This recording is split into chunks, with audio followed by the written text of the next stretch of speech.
सोनम रघुवंशी, उसका खुद का कबूलनामा सामने आया है। जो लड़की 15 दिनों तक अलग अलग जगह पर घूमती रही, जिसने पुलिस को खूब घुमाया, अब उसका कबूलनामा सामने आया है।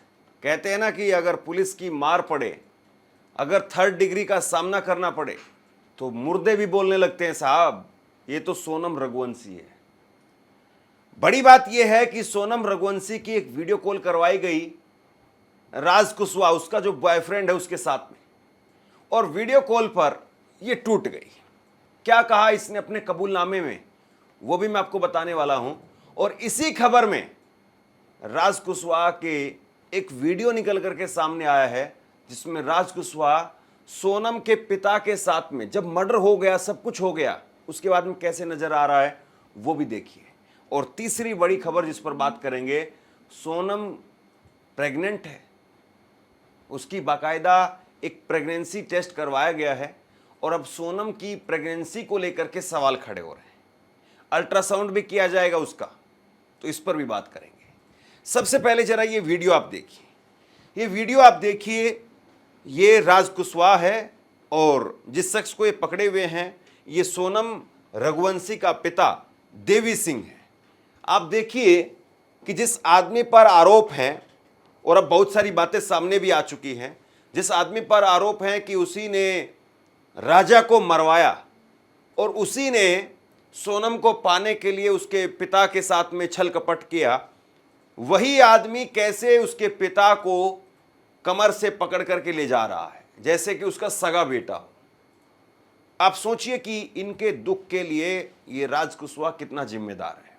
आप कहेंगे कि यही तो असली जिम्मेदार है, यही तो गुनहगार है, लेकिन आप देखिए कि ये किस तरीके से नजर आ रहा है। अब इसमें यह भी हो सकता है कि राज कुशवाहा जो है वो मात्र एक मोहरा हो, असली मास्टरमाइंड सोनम ही है। सोनम ने ही राज पर प्रेशर डाल करके सारा खेल रचवाया हो, या हो सकता है कि राज ने सोनम पर प्रेशर डाल करके।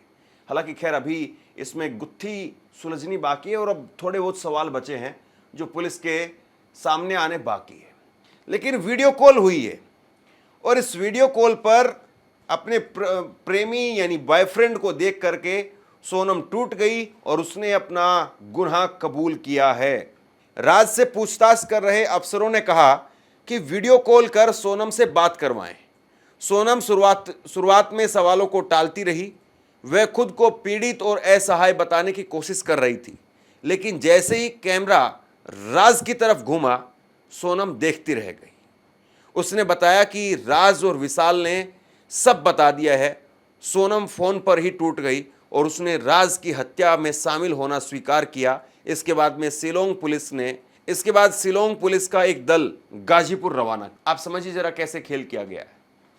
पहले शिलोंग पुलिस ने आकाश राजपूत को गिरफ्तार किया। सबसे पहली गिरफ्तारी आकाश राजपूत की हुई, उसके बाद विशाल चौहान की, उसके बाद में तीसरे नंबर पर गिरफ्तारी होती है राज कुशवाहा की, चौथे नंबर पर गिरफ्तारी होती है आनंद की।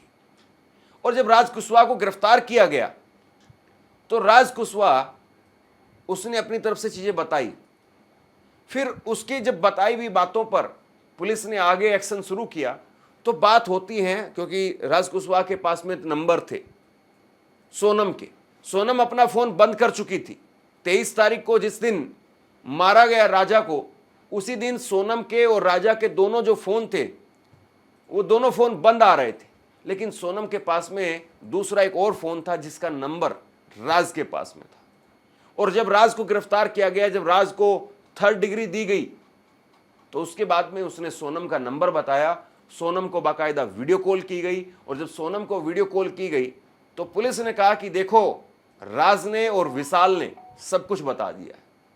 अब बेहतर यह होगा कि तुम भी अपना गुनाह कबूल कर लो, तो चीजें आसान हो जाएंगी। तुम कहां हो, किस जगह पर हो, अपनी लोकेशन बता दो। वो पहले फिर भी तैयार नहीं हुई।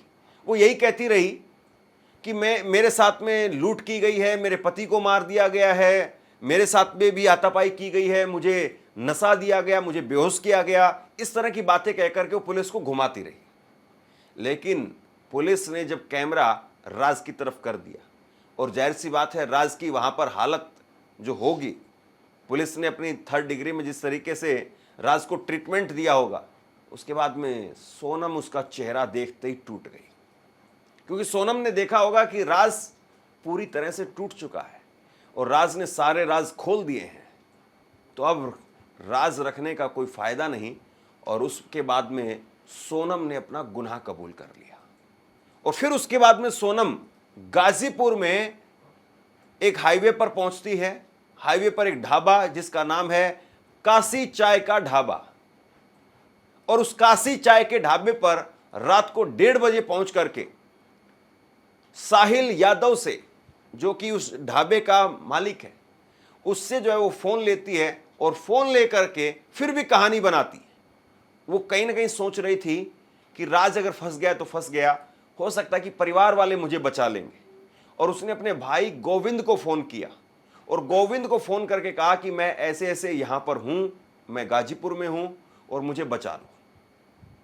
लेकिन इसके बाद में साहिल ने, जो कि ढाबे का मालिक था, साहिल ने 112 पर कॉल कर दिया और पुलिस आ जाती है और पुलिस सोनम को लेकर के चली जाती है। सोनम 15 घंटे तक गाजीपुर पुलिस की कस्टडी में रही, क्योंकि 1160 किलोमीटर की दूरी है मेघालय और गाजीपुर के बीच में। पुलिस को आने में जितना वक्त लगा इतनी देर तक वो वहीं रही और 15 घंटे में से 8 घंटे तक वो सोती रही। खाने में उसने दाल रोटी खाई है। उसका मेडिकल टेस्ट किया गया। मेडिकल टेस्ट किया गया तो वो पूरी तरह से फिजिकली फिट पाई गई। लेकिन इसके बाद में गाजीपुर पुलिस ने जब उसका प्रेगनेंसी टेस्ट किया तो प्रेगनेंसी टेस्ट में डाउट खड़ा हो गया। यानी रिपोर्ट नेगेटिव भी नहीं आई और रिपोर्ट पॉजिटिव भी नहीं आई। शुरुआत में जब आपका शुरुआती गर्भधारण होता है तो उस वक्त में रिपोर्ट आपकी क्लियर नहीं आ पाती है, कुछ वक्त लगता है। और फिर उसके बाद में डॉक्टरों की एडवाइस यही होती है कि आप 1 हफ्ता और इंतज़ार कीजिए, तब तक आपका गर्भ थोड़ा सा और बड़ा हो जाएगा और फिर उसके बाद में आपकी प्रेगनेंसी किट जो है वो साफ साफ बता देती है कि वाकई आपका गर्भधारण हुआ है या नहीं हुआ है। यानी एक तरीके से कह सकते हैं कि अभी शुरुआती जो जांच है उसमें पता चल रहा है कि सोनम प्रेग्नेंट भी हो सकती है। आप सोच करके देखिए जरा, राजा के परिवार के जगह पर अपने आप को एक बार रख करके देखिए, उस परिवार पर क्या बीत रही होगी। वो परिवार जब ये खबरें देख रहा होगा तो उस पर कैसी बिजली टूट रही होगी, जिसने अपना एक बेटा और पूरा करोड़पति परिवार है, अच्छा खासा बिजनेस है, अच्छा खासा जो है ट्रांसपोर्ट का काम चल रहा था, 3 भाई हैं, सबसे छोटा भाई था जिसकी शादी हो रही है, बहन भी है, भरा पूरा परिवार एक। और उस परिवार में जब छोटे बेटे की शादी हुई और छोटे बेटे की शादी के महज 20 दिनों के अंदर उन्होंने सारा काम देख लिया। महज 20 दिनों के अंदर उन्होंने पूरा खेल देख लिया। और 20 दिन पहले जो परिवार बिल्कुल हंसता खेलता एक खुशहाल परिवार था, वो परिवार आज न केवल दर दर की ठोकरें खा रहा है, बल्कि उस परिवार का पूरा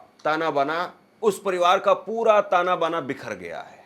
पूरा परिवार इस वक्त में डिस्टर्ब है। और परिवार के लोग कितने भले लोग हैं इस बात से आप अंदाजा लगाइए। परिवार के लोग राजा के बड़े भाई का बयान आया है। राजा के बड़े भाई ने कहा है कि जब तक सोनम खुद से कबूल नहीं कर लेती है और सोनम को पुलिस भी तथ्यों के साथ में उसको दोषी साबित नहीं कर देती है, तब तक हम उसे दोषी नहीं मानेंगे। क्यों? क्योंकि वो राजा के साथ में अच्छे से बात कर रही थी, मार्केट जा रही थी और अच्छे से रह रही थी। हमें 1% भी कभी ऐसा नहीं लगा कि कोई ऐसी घटना भी हो सकती है। आप सोचिए, आप कोई भी अगर कोई सामान्य इंसान है वो किसी की भोली सूरत पर विश्वास कर लेता है। कोई भी सामान्य इंसान वो सोचता है कि नहीं, कोई ये आदमी ये काम नहीं कर सकता है। और यही बात राजा की माँ कह रही है।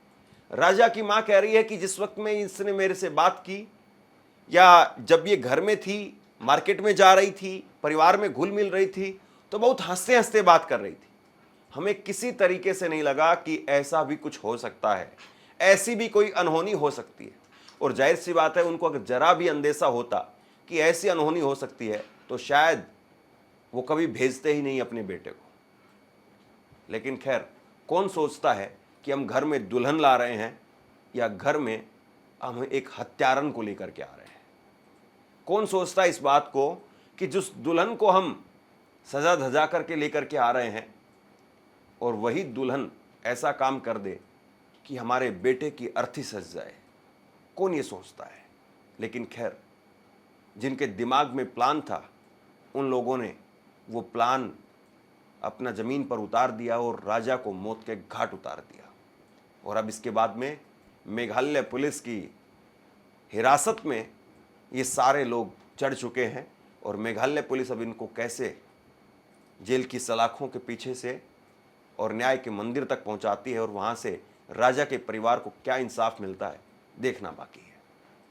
आप क्या सोचते हैं नीचे कमेंट बॉक्स में लिख करके जरूर बताइए। धन्यवाद।